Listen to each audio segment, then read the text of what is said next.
the disappearance of Frederick Valentich, the pilot who spoke to something. On the evening of October 21, 1978, a 20-year-old pilot named Frederick Valentich took off on what should have been a routine training flight over the waters of Bass Strait, Australia. He never landed. Instead, his final radio transmission described something circling above him, a strange object moving in ways he couldn't explain. Then came a metallic scraping sound, and silence. His plane was never found. A simple flight plan. Valentich departed from Moorabbin Airport near Melbourne in a small Cessna 182, telling family he was heading to King Island to pick up passengers, though later it was discovered no one was waiting for him. The weather was clear. Visibility was good.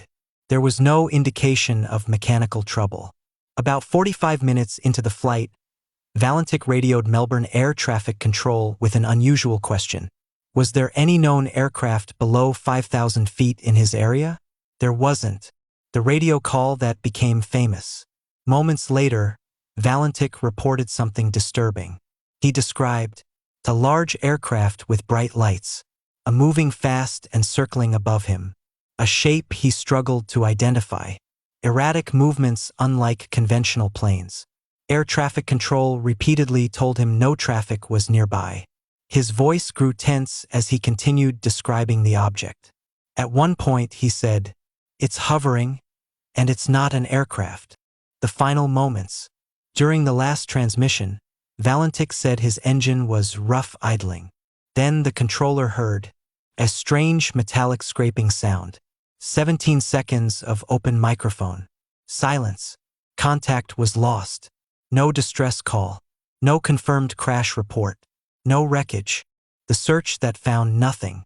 A large air and sea search operation began across Bass Strait, a stretch of water known for strong currents and difficult recovery conditions. But investigators found no oil slick, no debris, and no trace of the aircraft, no emergency beacon signal. The official investigation concluded the cause of disappearance was unknown. The theories, disorientation and crash, most accepted. Some experts believe Valentich became spatially disoriented over open water at night, mistaking lights or stars for another aircraft.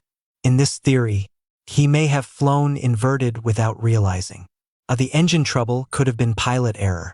The strange sound may have been impact with the sea. But without wreckage, this remains unproven. UFO encounter. Because of Valentich's vivid description and missing aircraft, many believe he encountered an unidentified flying object. Strangely, witnesses on the ground reported lights in the sky that night. Valentich had a known interest in UFOs. His calm, descriptive tone early in the call seemed sincere. No definitive evidence supports this explanation, but it remains one of aviation's most famous UFO cases. Staged disappearance. A fringe theory suggests Valentich may have deliberately vanished, though investigators found no strong evidence or motive. Why the case still haunts.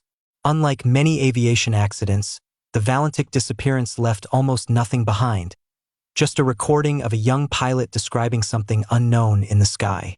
There was no wreckage, no confirmed crash site, no clear explanation for the sounds, no final message beyond confusion and fear. What remains is a chilling audio mystery, a real-time account of a pilot confronting something he couldn't understand. And somewhere over the dark waters of Bass Strait, the question still lingers. What was circling Frederick Valentich before he vanished?